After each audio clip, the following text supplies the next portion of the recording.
My name is Dave Kosleko, and today I'm going to discuss the relationship between the 12 zodiac signs and the 12 chromatic musical notes.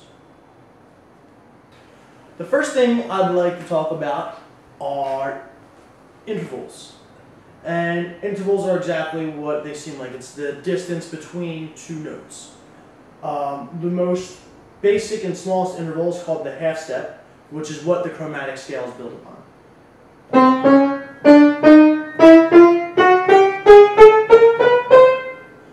Now right there I just played a total of 13 notes. 2 are the same, technically, which is an octave. But when considering the chromatic scale, it is strictly 12 notes, 12 half steps. In the chromatic scale, there are many intervals. There first is the minor second, which some people know as the Jaws theme. Then there is the major second. There's the minor third. There's the major third. There is a perfect fourth. There is a perfect fifth. A minor sixth. There is a major sixth. A minor seven. And a major seven. Now, I did not include an interval called the tritone, which is halfway between octaves. Here's the tritone.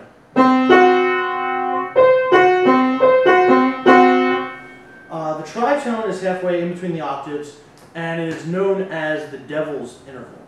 It was actually banned by the church in the Middle Ages. The next thing I'd like to discuss is chords. Now, chords are made up of several intervals. For instance, a typical major tonic chord, meaning the home first chord in a C major, would consist of the 1, a third, and a fifth. Altogether, that's a major chord. Similarly, if we were to ask for a minor chord, in the tonic of C, and the C minor, we would have a minor third. We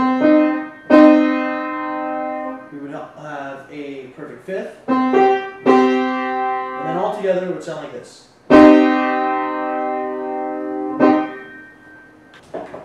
The next thing I'd like to talk about is harmony. And there are two kinds of harmony. There's consonant harmony and there's dissonant harmony.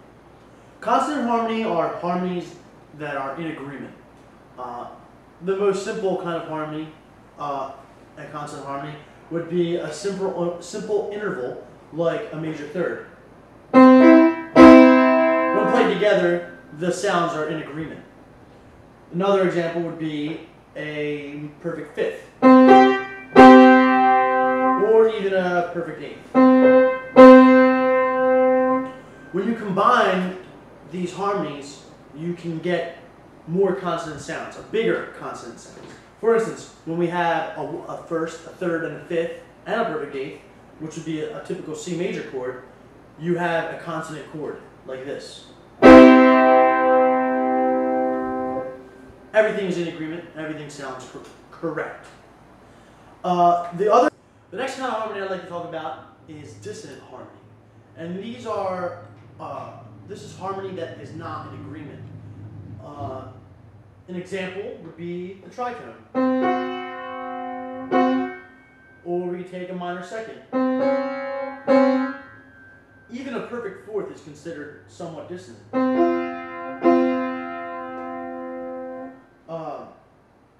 And when you add these together, you get completely dissonant chords. For instance, if we played a minor second with a tritone and a perfect fourth, you get something like this. Obviously, that's not very appealing, and it's not necessarily in agreement. Dissonance isn't necessarily a bad thing, as long as there's resolve.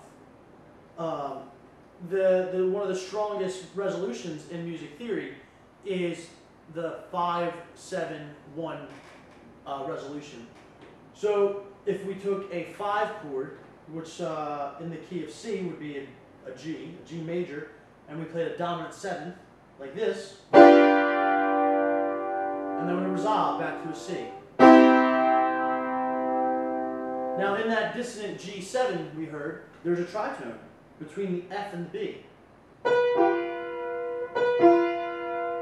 And that's also including the G and the D. Now listen to that chord once we take the once we take the tritone out, and we take the F out, and resolve to the C. It's a strong resolution. But if we throw that 7 in there, the 7th to the G, the tritone, you get a stronger resolution.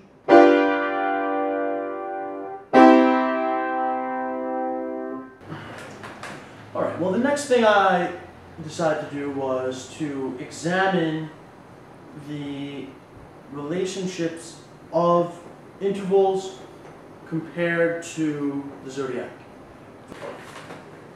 The next thing I did is I assigned each zodiac constellation the interval of a half step, going in order. For instance, I'm a Capricorn.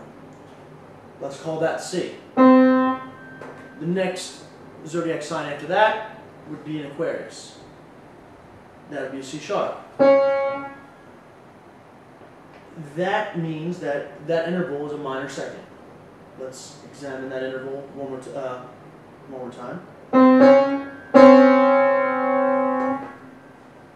Just about all of the research I came up with for the zodiac signs called that not a satisfactory connection. And by the way we hear that, you can tell that it's not exactly pleasing or in agreement.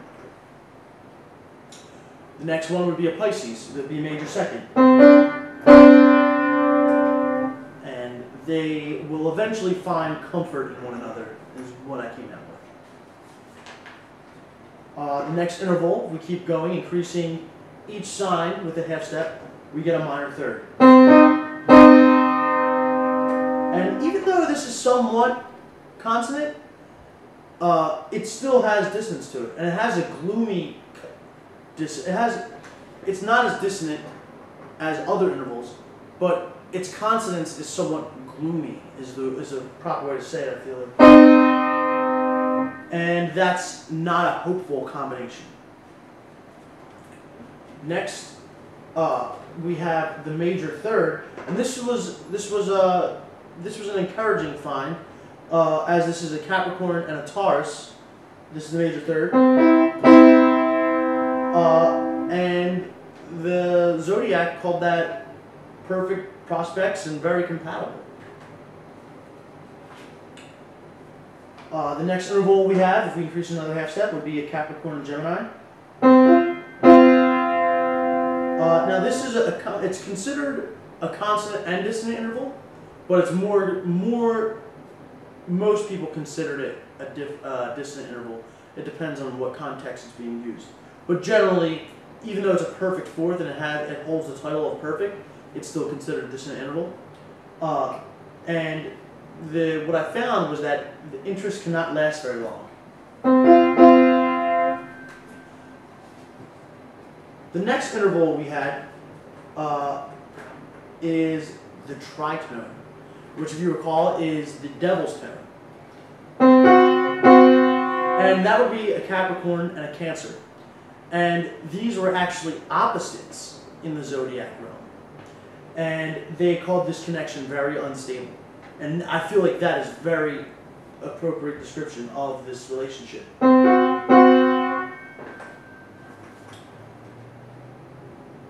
Next we have a perfect fifth. Now, I went from something that I found to be very encouraging with the tritone to this perfect fifth combination, which is a Capricorn and a Leo. And a perfect fifth is considered to be very, very consonant. But what I found in most of the zodiac findings was that it will never be happy. They will never be happy, these two together. Which I found a little bit discouraging, because most of this I feel like has been pretty accurate. The next relationship we have is the minor sixth.